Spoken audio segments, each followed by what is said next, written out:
Welcome back to the AI Language Lab, where teachers thrive and AI comes alive for this special Language Show edition.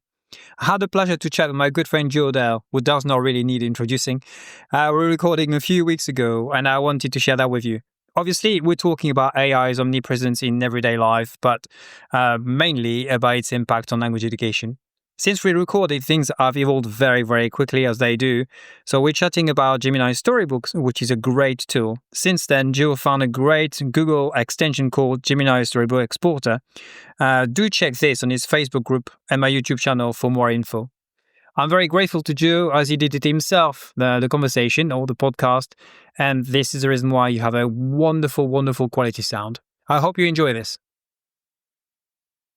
Hey Joe, welcome to the AI Language Lab. It's lovely to have you there. A bit of an eventful start to our recording this morning, but it's really lovely to have you. How are you? I'm good. I had a bit of a giggle when we were trying to set up the podcast, get the levels right, make sure the microphone didn't slip off the cardboard box it's resting on at the moment. Lots and lots of fun. The internet connection falling in and out. Builders outside literally drilling while we're trying to record a podcast. So this bodes very well for our conversation, Jérôme. It's an amazing start indeed. Okay, so hopefully this is just to keep us, up to our levels and make sure that you really want to do this and to putting everything in our way. But this is going to be an amazing podcast. So thanks very much for coming. And so it's another part of the AI Language Lab where I'm going to get people to be coming and chatting. I'll be asking them questions about AI instead of using kind of a tutorial we had before. And I'm absolutely delighted and honored that you're going to be the first one on that. I'm delighted to be on the podcast. I'm a big fan, as you know. I enjoy listening to all the episodes. I think I've listened to every single one and watched all the YouTube backup tutorials as well that accompany each episode. So I'd really recommend everybody to check out Jérôme's podcast if you haven't listened to the first season, I suppose you describe it, or the first number of episodes, because they're really fantastic. They're great stuff, and I'd love them to get a wider audience. And I think that the fact that now in this new season, if you like, you're going to be interviewing practitioners talking about how they're using AI in the classroom, I think it's going to be fascinating. So I'm honored to be the first person as part of this new season, Jérôme. So let's go for it. Yes, go for it indeed. Okay, I'm going to start with a couple of questions. Obviously, you are out there, you're trying to help people out with learning AI skills and things like that. So, but do you think every teacher needs to reach a high level of AI expertise, or is it enough to be AI aware these days to be, using that in the classroom? What do you think? So I think that most people, based on the sort of straw poll surveys I've been doing, are sort of dabblers at the moment. In other words, they've maybe created a text with ChatGPT or another large language model of choice. They maybe made a lesson plan or an assessment. At the start of face-to-face as well as online sessions, I tend to do this survey using a free tool called Direct Poll, whereby I ask people to identify themselves as a 1, a 2, a 3, or a 4. So 1 would be that you're absolutely new to AI, that you've maybe heard of ChatGPT, but that's all. 2 would be if you've dabbled a bit, you've used ChatGPT or another large language model to create a particular resource, a lesson plan, an assessment, reading comprehension activity, etc. 3 would be that you're using AI on a regular basis for creating different types of activities.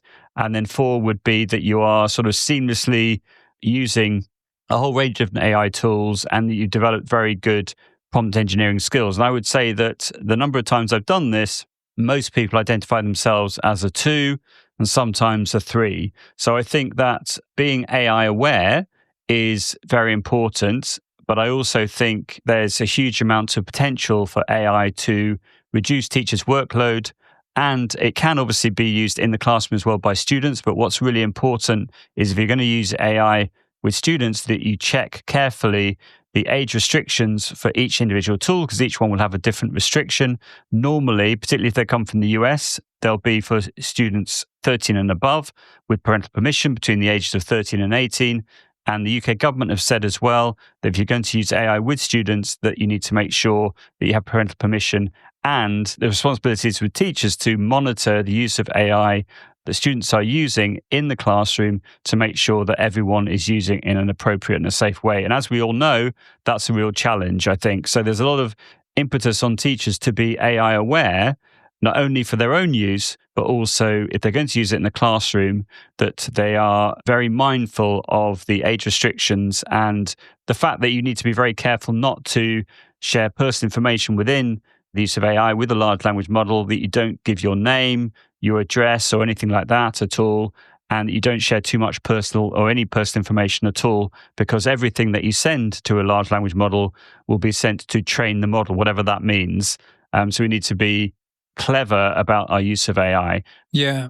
But yeah, I think AI awareness is important, but because it's changing so quickly, to try and keep up with the cutting edge, as it were, is demanding for sure. But I think that for most teachers, that it will become part and parcel of lesson planning and use in the classroom moving forward. So it's one of these things. It's like the argument around EdTech we've had for the last 20 years. It's important that all teachers, I think, are aware of what AI can do, but it doesn't mean they have to all be AI geeks, because that's just not realistic, I think. You're absolutely right. And I totally agree with the fact, have to be obviously AI aware, but making sure that, everything's safe and not sharing all this information and things like that. And again, under 13s and checking all the tools and what the data is going to be kept and all that sharing, that's not absolutely spot on. And obviously, being an AI guru, Joe, how do you keep up with AI knowledge, up to date with, with all the things coming out? Are there some channels that you follow? Are there any tips you can give us? Maybe your Facebook group is a good place to start, I suppose. Oh, that was a very nice plug. Very smooth there, Jerome. So I would say, obviously, my Facebook group, Language Teaching with AI, which has over 6,000 members. And I do vet every single person that comes in. What I mean by that is I have 3 questions for people to answer, and then some group's rules.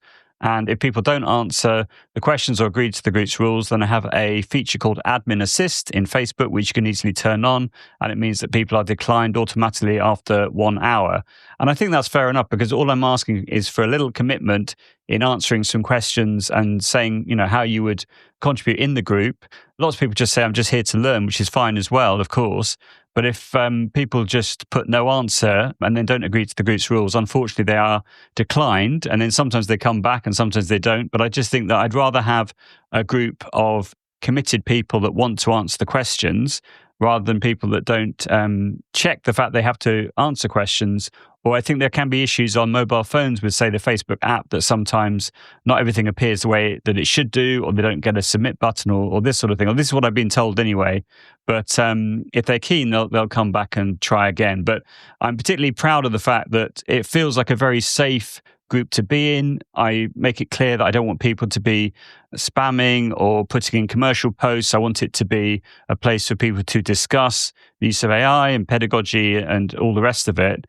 And if I didn't have those questions or those rules in place, then probably we'd have about 14,000 people in the group. But the issue with that is it wouldn't be as moderated as it is. And I'm literally the only admin doing this.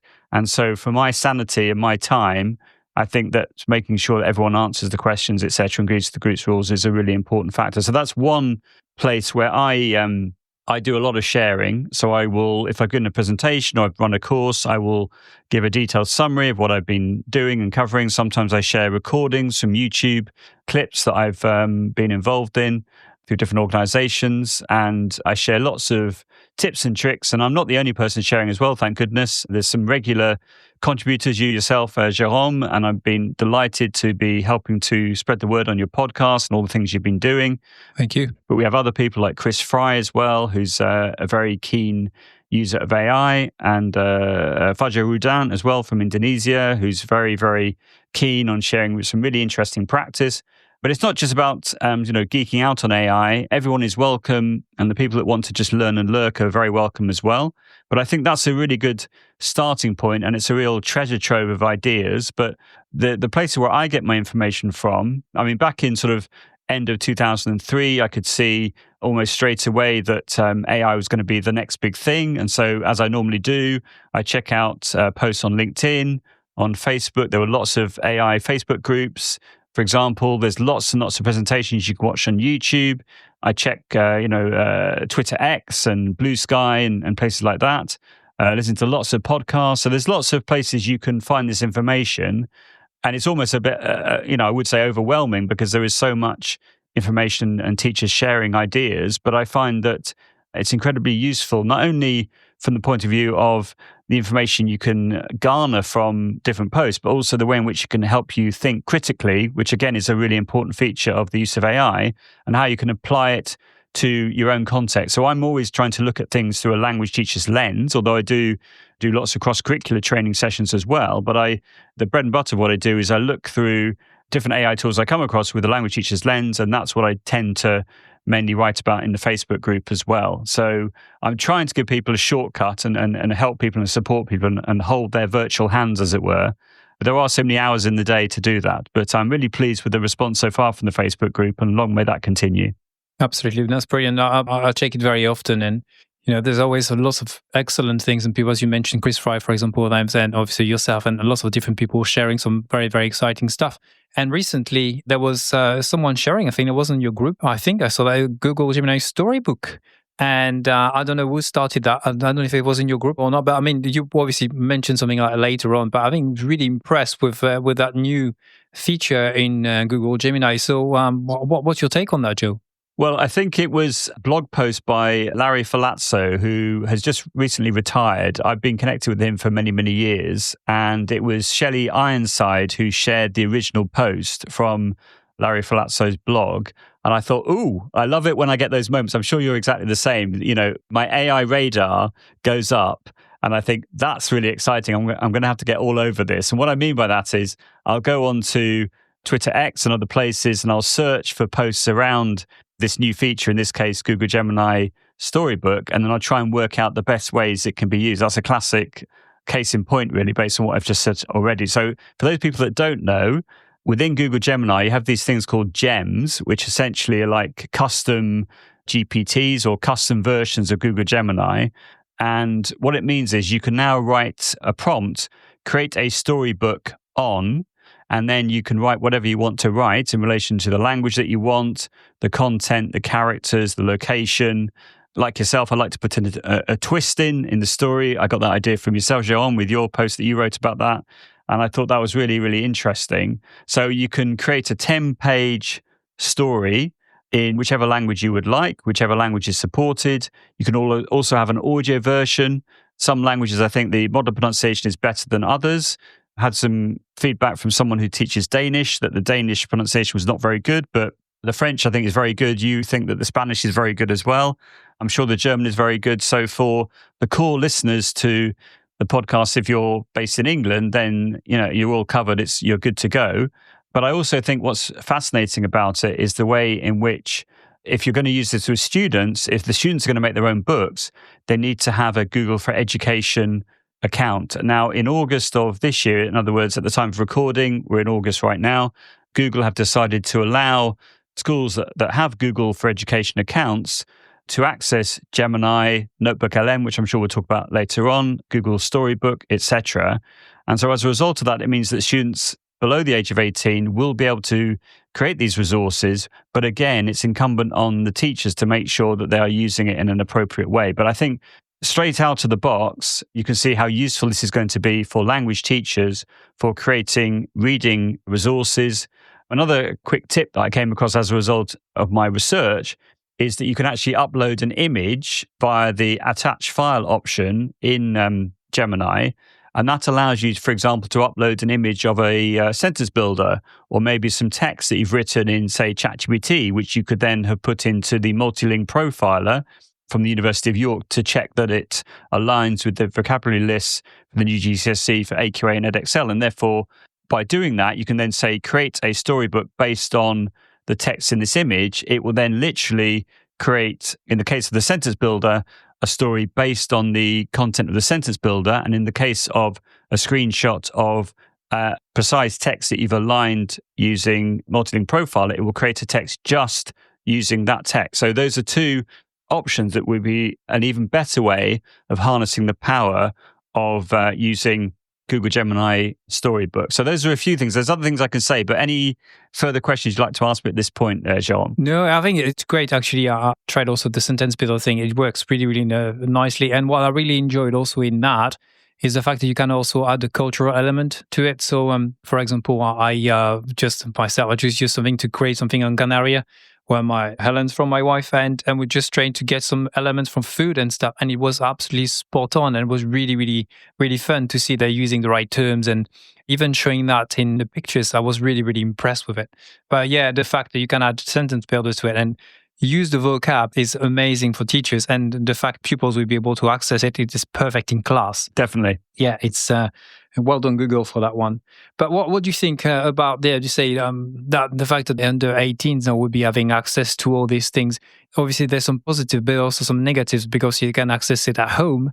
So there could be some drawbacks on that. What do you think? Yeah, absolutely. I was going to say as well that with Google Gemini, I think one thing that's also been very impressive is the way in which they've been able to enable the creation of consistent characters across each page of the storybook, which has been a challenge for AI in general. The fact that you can have characters which essentially look the same. There might be slight discrepancies, like you might have a slightly different colored hair scrunchie, for example. I noticed on a story that I created with two students, and one of them had like a red colored scrunchie in her hair, and then the next page it had a different colored scrunchie. So if we're going to be very picky, which I know some people can be, me included, then you might say, well, that's not exactly right. But the fact that Gemini have been able to produce consistent characters across the pages of the book makes it, in my book anyway, a win-win, really.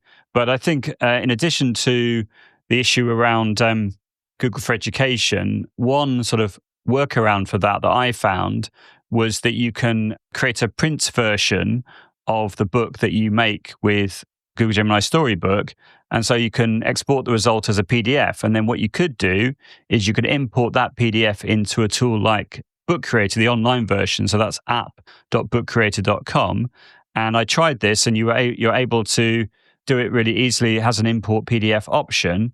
That then turns your PDF into a Book Creator ebook. And that means that you could record your audio as a student. You could assign the book to the students and then send it to everybody. That means that they can then join your library. You can then record your voiceover as a student. And if you wanted to change the text as well, if the text wasn't quite right, you could create a text box. You could overlay it over the top of the text box created by Gemini Storybook. And then you could use a fill, so it covers it completely. And then you could just write your own text if you wanted to. So if it wasn't quite right, or you didn't use the suggestion that we made already about a screenshot of your story and then make a storybook that way, or if the text size is too small and you want it to be bigger for an accessibility point of view, then you could always put the text boxes over the top. And even you could do that as a teacher beforehand. You could put in the text boxes over the top with a fill color as a way of disguising the text behind, and then ask the students to write in their own version based on the images. Or even simpler, you could take screenshots of each page of the book and put it into a tool like PowerPoint or Google Slides and share that, and then create a copy for each student in Google Classroom, etc. And then they could then record their voice, write some text to match each picture. So I think this works brilliantly in language classrooms, and I can't wait to see how people are going to be using it in the wild in the new academic year for sure. Yeah, sounds really exciting. And Book Creator also, I think you have up to a certain amount of books for free, have you, Joe?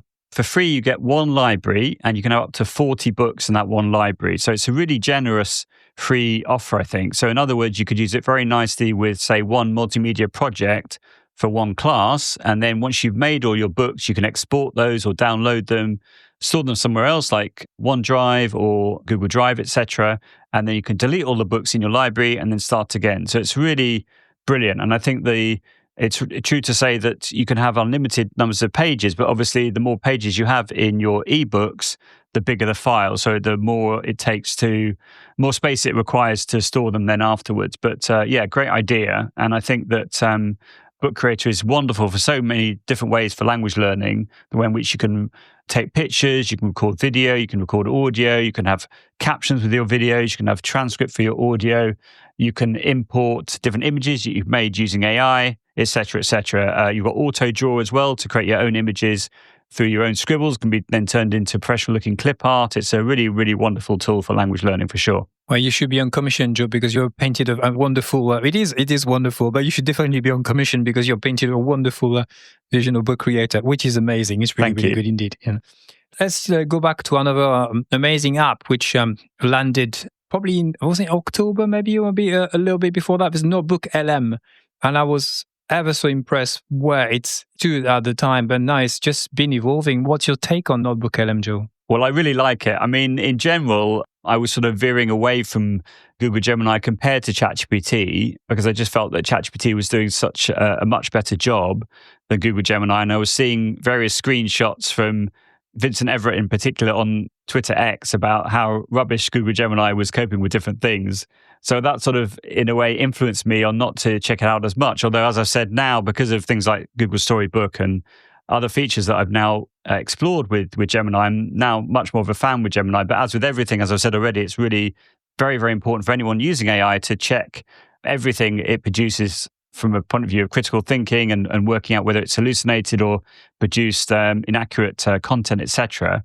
But recently, I've sort of fallen in love with Notebook LM because what I found is, because the way it works, essentially, for those people that don't know, you can upload, let's say, a PDF or what have you to Notebook LM, as you can with ChatGPT, and it can then create, for example, a summary of a transcript that you've uploaded. So the workflow that I've been experimenting with a lot recently is I will use TurboScribe, which, if people don't know, is a tool which, again, has a very generous offer in its free version to transcribe 3 files per day with up to 30 minutes per file. So you can have up to 90 minutes of transcription for free every single day, and it can transcribe audio, video files, and also YouTube clips as well. And so it's a wonderful way in which you can use it for, if, for example, you've recorded a Zoom call, with permission, obviously, if I've had a meeting or I've given a presentation, I can then easily drop the video file into TurboScribe. Or if I've got a presentation as a YouTube clip, I can copy the link and then put that into TurboScribe and create a transcript. Or sometimes what I do is I will record a conversation in, say, Audacity that I'm having with someone, again with permission. I'll then export the results as an MP3 file, put it into TurboScribe, and then make a very, very accurate transcript. And then once I've done that, in TurboScribe, you get the option to download the results as a Word document. And then I use, if it's, say, been a conversation, I've got more than one speaker there, it automatically allows you to enable what's called speaker diarization, which means that you can identify who is saying which line, and it comes out as speaker 1, speaker 2, speaker 3, etc. And so in Word, you can just use find and replace to replace speaker 1 with the name of the actual person, speaker 2, and so on. And then you can just proofread the document just with the standard Word proofreading tools. And then once you've done that, you can export the results as a PDF, and then you can upload that into Notebook LM. And what I like about the summary that Notebook LM does compared to ChatGPT is it hallucinates a lot less, and it can cope with a huge amount of information. So, for example, if I've uploaded a transcript which is an hour and a half long, and then I say to it something like, let's say it's been a meeting, and I say, for example, create a detailed summary in British English of this meeting between Joe and whoever it might be, and then give Joe some action points. So if it's been a presentation, I'll say, write a detailed summary of this presentation, and then write it as if you are Joe Dale. Start with, today I watched a fantastic webinar on whatever it might be, or today I gave a presentation for such and such an organization. And it will then write it all for you in your style. Or you can take that content and put it into ChatGPT, and then because ChatGPT gets to know you over time, you can ask it to rewrite it in your style. But what I like about Notebook LM is the way in which it hallucinates a lot less. So for people that don't know what that means, it makes up stuff a lot less because it's drawing on a particular source or sources. Whereas if you upload, let's say, PDF into ChatGPT, then it's much more likely to go off script, as it were. In other words, include information in its answer, which is not directly taken from 1, 2, 3, etc., numbers of PDFs, etc. So from that point of view, I find that the summary you get from a transcript in Notebook LM is a lot more specific and better with fewer hallucinations compared to ChatGPT. So that's the main way in which I'm using it. But I also like exploring the audio overview feature, which I think I'm right in saying was the first AI tool that became available when you can have a conversation, or you can have 2 AI generated voices in a conversation talking about a particular source or sources. That was mind-blowing.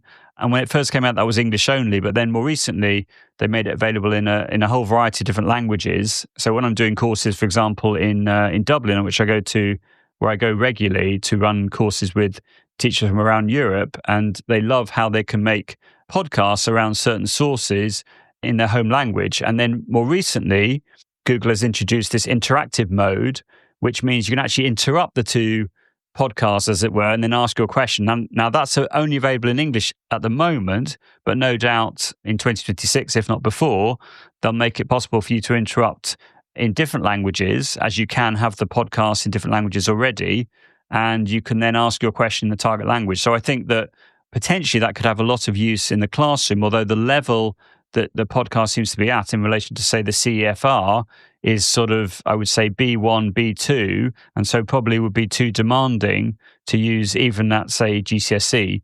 But then I'm sure we'll talk about more of this in a moment, but there's other tools which allow you to create your own script and then have that voice as a podcast as well, also from Google. But I think the audio overview is really, really interesting, and it's always exciting to see something which you've never seen before. But then more recently, literally in the last few weeks, Google has now added a video overview as well, which is only one voice, and it's almost like a narrated slideshow based on the content in your source or sources.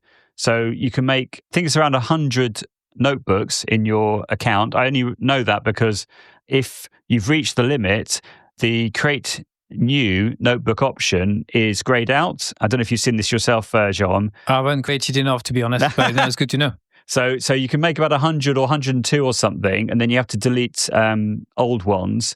But again, I think that's very generous from Google, the fact you can create that many notebooks, and the fact now they're sharing good notebooks that other people have made that you can access as well. So I think it's wonderful. It's a really, really good way of summarizing source or sources without making as much hallucination compared to, say, ChatGPT. I mean, what do you think of it personally, Jean? No, I'm really impressed with it. I think, again, in a pedagogical type of ways, it's good if you have to make sure that you still use your critical sense of, critical, just reading the documents if you can and things like that, to have a good idea yourself before having a summary made by Notebook LM. But I think if you really want to have an idea on an article or something like that, or putting things together, I think notions maybe you don't really especially understand.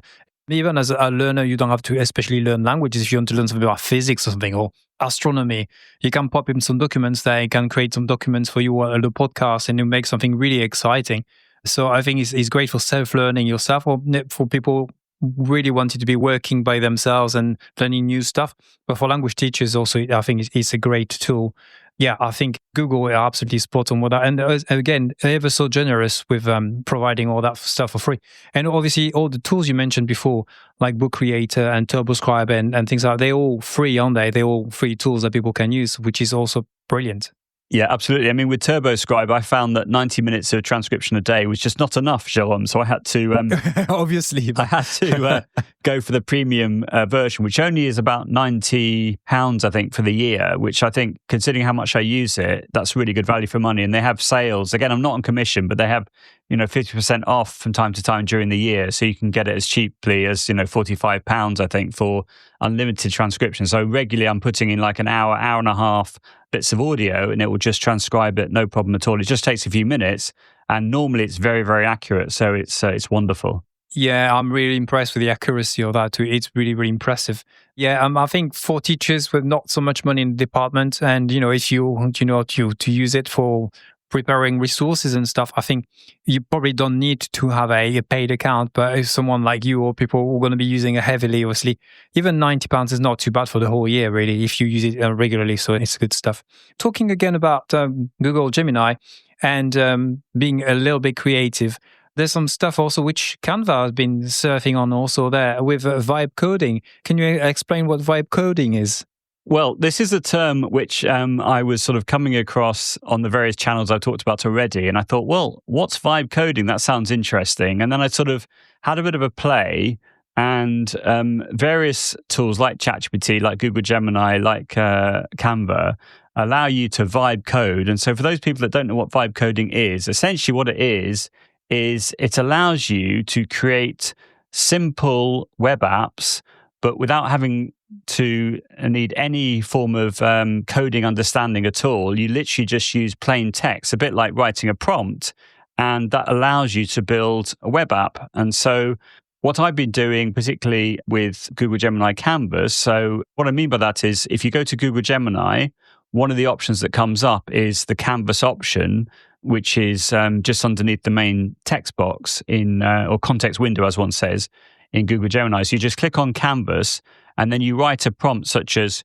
create a simple drag and drop activity on the topic of food and drink, for example, in A1 level French, and then list the words that you want it to include, and then it will then create it for you. Or you could upload a PDF of a worksheet that you've made and then say, create an interactive version of this. And it's not always perfect. You can go down a rabbit hole with trying to get it to do exactly what you want. But in general, if you're the sort of teacher that likes creating things and likes going their own way and creating your own resources, I think it's an amazing option that you can explore, because what it allows you to do essentially is you can focus on the pedagogy, and really the technology becomes invisible in the sense that you can describe what you want. And as long as you are very specific in your details, as you are to make an effective prompt, you need to be very detailed in what you're saying, and including, different parameters, etc. As long as you're very detailed in your prompt and you give as much information as possible, then in my experience, it does a very good job in creating different types of simple web apps. Now, I've created quite a few so far, which I'm going to be presenting about at this year's language show in November 2025. And I'll be giving a 45, 50-minute presentation on my experience with vibe coding in languages, whereby I will be sharing examples of different web apps that I've made.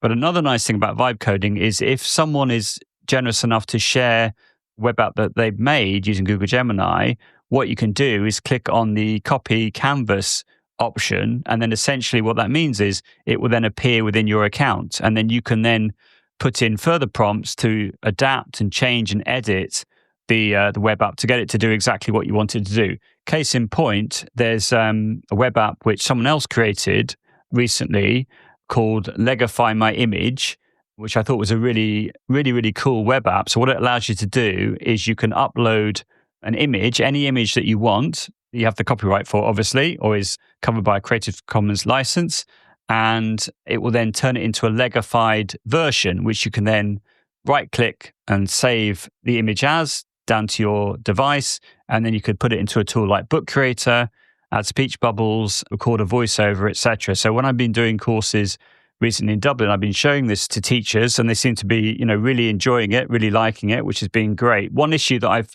come across is if you just share your web app with everybody via Padlet or Google Doc or however you share links, if they all use your web app at the same time, what happens is they use up the quota of image generation that you have in your account very quickly.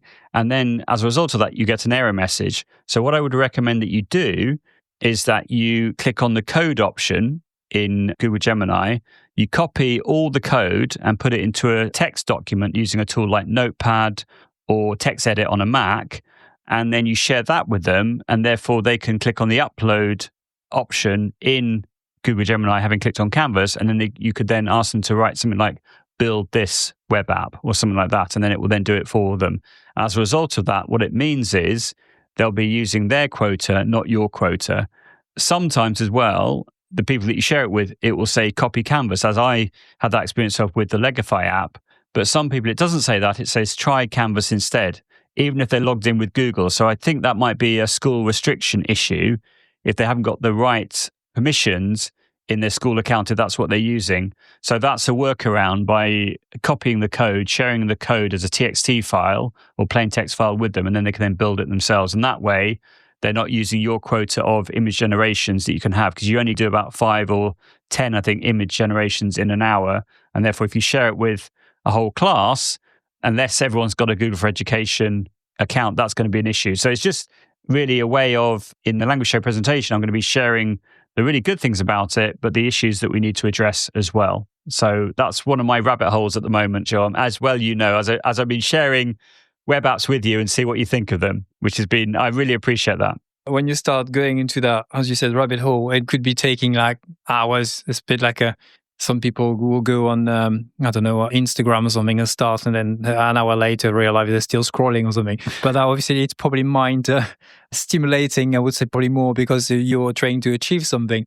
And I tried a little bit. I didn't try on Google, actually. I tried on Canva because you can do that on Canva. It was one of the new features.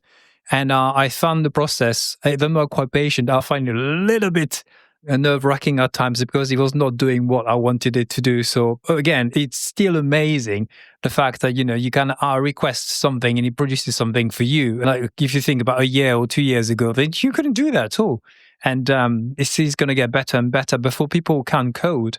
It's amazing. It's really, really incredible. And in terms of education, it's such an advantage also. You can create your own stuff, and that's beautiful. Talking about, again, some other tools, Joe. One go-to app that I've seen you using many times talking about is Brisk. And I'm really a big fan of Brisk, especially there's that podcast feature, which is fantastic. I've been using, which is so easy to use and can create some very, very good stuff. Can you talk to us about what Brisk, a new podcast feature, is? Yeah, sure. No problem. So Brisk Teaching is the Chrome extension. So if you want to check that out on the Chrome Web Store, you're more than welcome to. And recently, in the last couple of weeks, Brisk announced that you can now log in with a Microsoft account, which means you can do some really cool things with Brisk within a Microsoft ecosystem.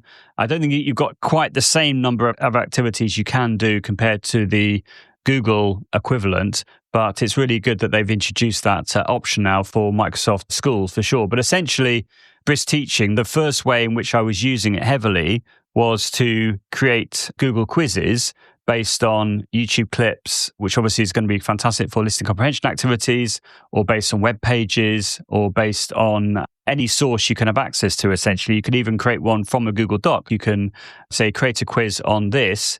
So you just install the Chrome extension. It will then have a little Brisk Teaching icon hovering around on each page that you go to. When you're on the internet, etc., you click on that, you click create, you click quiz, you put in your prompt for the sort of quiz you want to create, you choose the language, the year group it's aimed for, etc., and it will then build it for you. And then interesting, I will get onto Brisk Podcast, but interestingly, I came up with a bespoke prompt which allowed you to create, before Brisk made it possible to log in with a Microsoft account, to make an equivalent Microsoft quiz. And to do that, what you need to do is you need to create a quiz in a Word document, but you need to make sure it is correctly formatted. So you need to have the title, each question which needs to be numbered, the full multiple choice answers, and then underneath, the killer feature, which I worked out by searching on the internet, is you need to put ANS : and then the correct answer. And if you put this prompt, which I've written, which I can put in the show notes for everyone if they would like, you put that into a tool like ChatGPT, and it will then take, let's say, the transcript, or you can do it from scratch that you've put into the prompt, and it will then format the quiz in the correct format for Microsoft Forms. And you can then ask it to make a downloadable Word document version of this quiz, which you then do. You then go to Microsoft Forms, you click the quick import feature, upload the Word document. You can then convert it into a Microsoft form, convert it into a quiz. You then click on the Start Review option and just make sure that everything is correct. And the fact you've used the ANS : plus the correct answer feature, it means that if it's done it correctly, you should have a tick next to each correct answer for each question, which matches what you can do with Brisk and Google quizzes. The only thing you can't do at the moment with code, as it were, is you can't give 1 point per question, which you have to do manually. But that's pretty amazing. And with the Brisk Teaching feature now with Microsoft, you can also make a quiz, but what happens is you make a Word document, which you then download and import into Microsoft Forms to do the same thing. But with that one, it still doesn't have that ANS : correct answer trick, which puts a tick next to the correct answer. So that's what you can do with quizzes, making quizzes quickly and easily with Google Quizzes, Microsoft Quizzes, and Brisk. But with Brisk Podcasts, again, this was really exciting because I was regularly getting questions in my Facebook group about how easy is it to make a podcast with two voices in different languages, which is completely AI generated. And at the time, I think Notebook LM didn't have the multilingual feature they now have.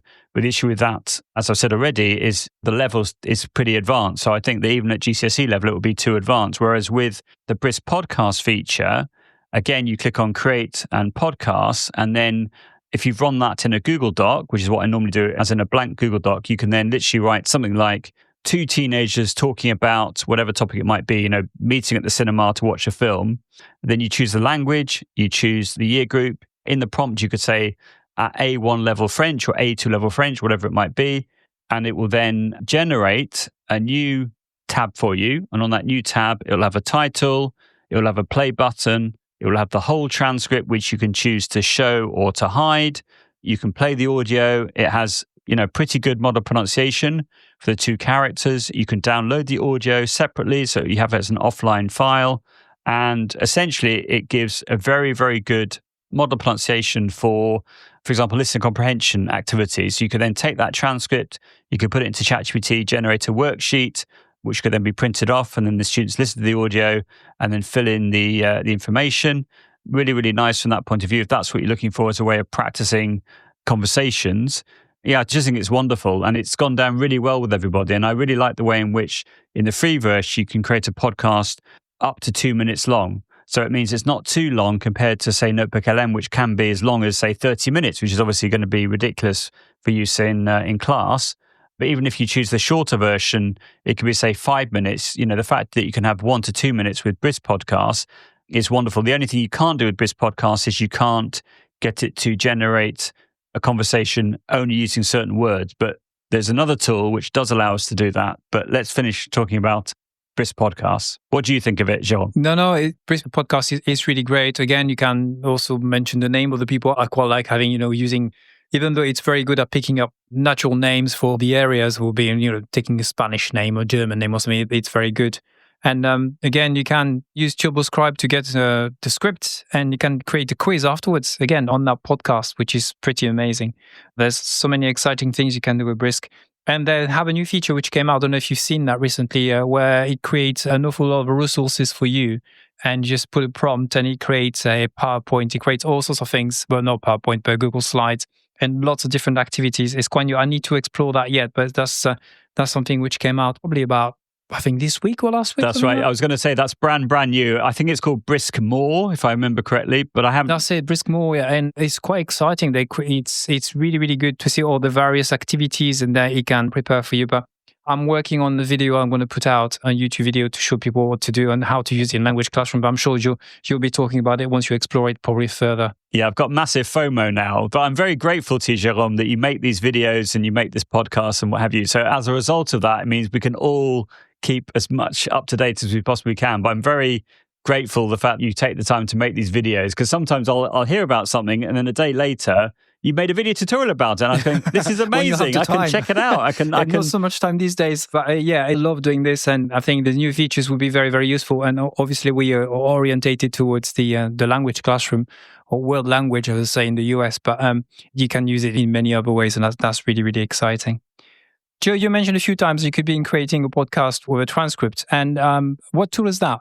So this is one of my favorite tools for creating totally AI-generated podcasts where you have complete control over the content, and that is Google AI Studio.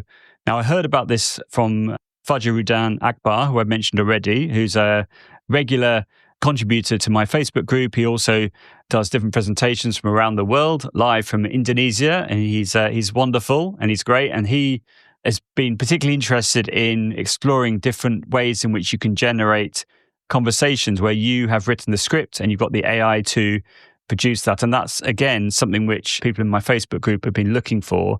And finally, we have a really, really good solution. The only thing that I have to say about Google AI Studio is you do need to be 18 plus to use it. So you can't use this with students at the moment. I don't know if that's going to be included in the Google in Education account or not, but Google AI Studio, if you look at the terms and conditions, you have to be 18 plus. And that's probably because of some of the things that you can do with that particular platform, like cloning your voice and things like that. I think I'm right in saying anyway.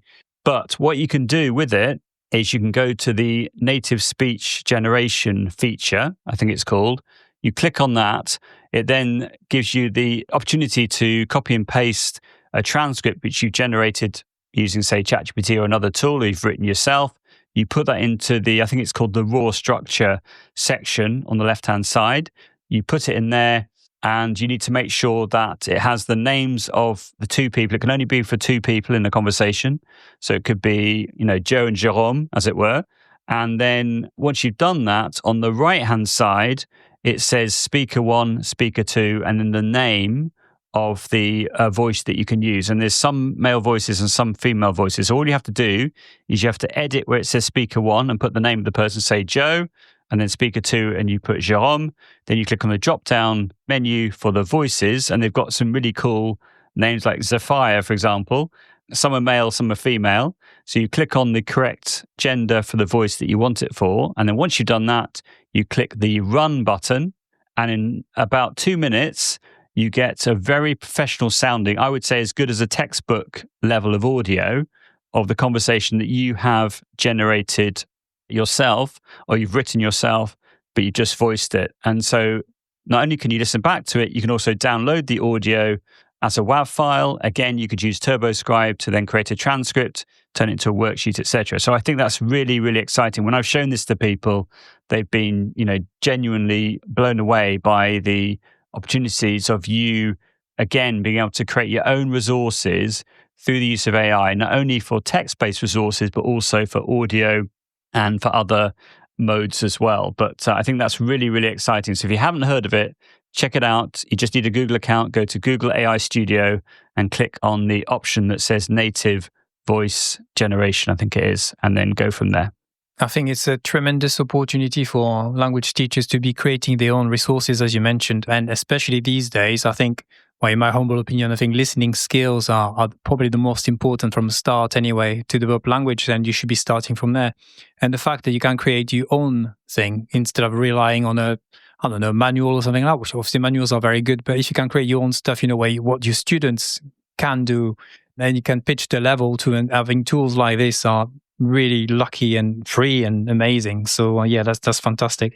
I agree with you that textbooks are wonderful, but I think what's can be a challenge, and I've heard this many times in different forums, etc., is creating listening resources if you want to design your own materials and finding good listening resources out there if you want to veer away from the textbook. I think a textbook is really, really good for structure and for progression, etc. But if you're the sort of teacher that likes to create your own resources, then getting listening resources to fit that is a challenge. And I think this is a great solution for creating AI-generated conversations, and as well as using other tools like Love Voices or 11 Labs for creating an individual listening audio file for one voice, and then Google AI Studio for two voices. So if you like that sort of thing, if you want to go off and do your own approach, then I think this is a massive opportunity for you to be able to create listening resources which are bespoke based on your own vocabulary, etc., aligned with the new GCSE if you're working in England as well, for example.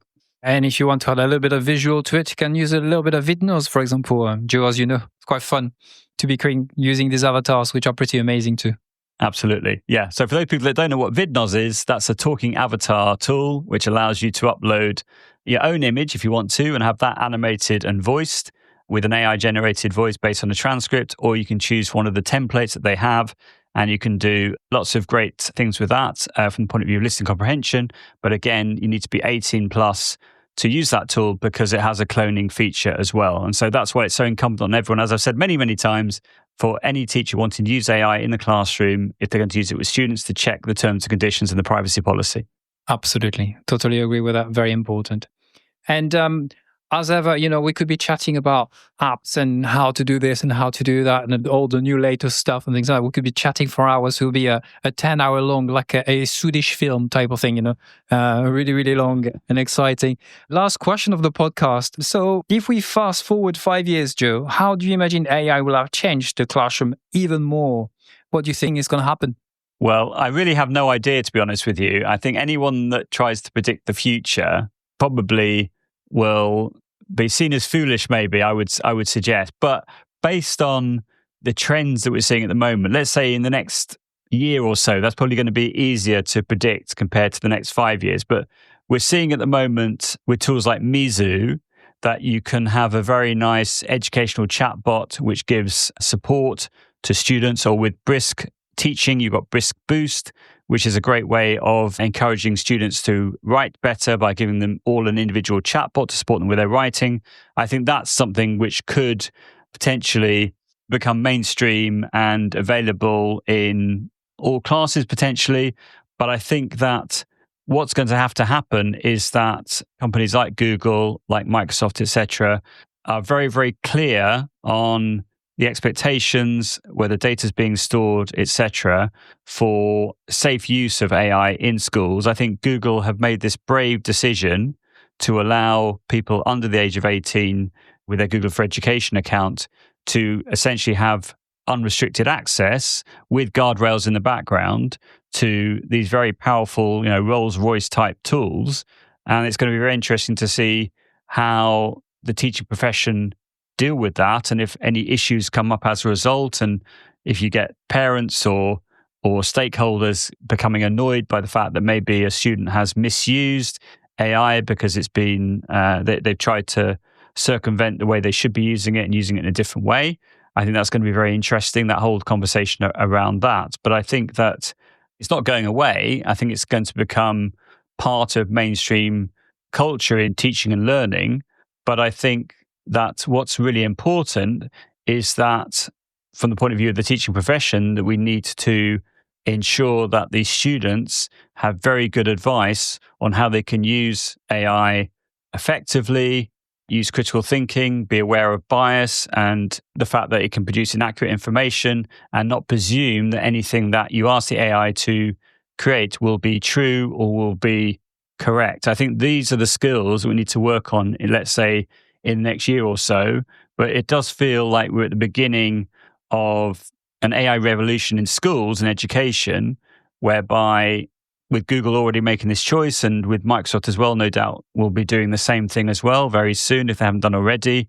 But what's really important, I think, is that we make sure that we're keeping the students safe with this content. I've already talked about the age restrictions for some tools. You have to be 18 plus, and we need to make sure that we are always mindful of how AI could be used in a bad way, let's say.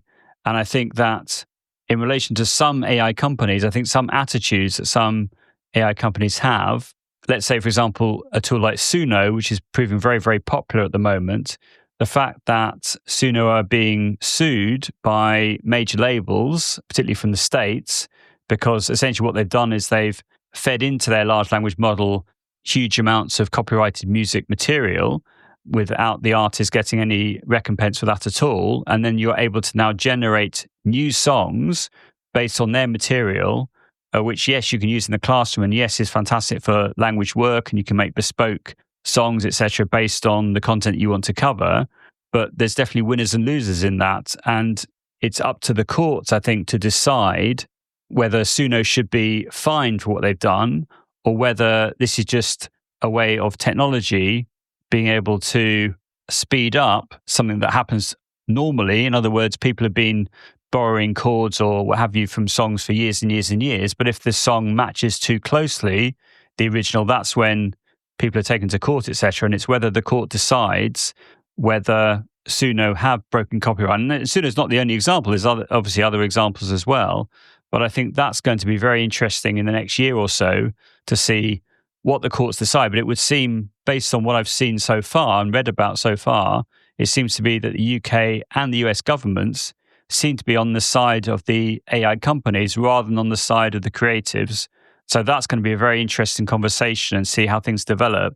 And I'm sure it's just down to money and the fact that, say, in the UK economy, we're looking at ways of boosting the economy, and therefore it could be that the UK government has made the decision to allow AI companies to use copyrighted material, in the sense that you have to argue whether the results of what an AI produces is not near enough to the original to say that it's a breach of copyright. I don't know what you think about that. I know that's quite a big answer, but I think that's going to be very interesting in the next few years. Yeah, I'll have to say that ethics should be coming first. And the fact that, that Suno, the app which creates music, is borrowing or taking without, the consent of the artist and not giving any money for royalties, it's unacceptable. But I think it's also part of the big, large language model, OpenAI, and all these big guys are, sadly, they're racing each other, and Meta is the same. They're producing things without, thinking about all the ethics and all about the people using.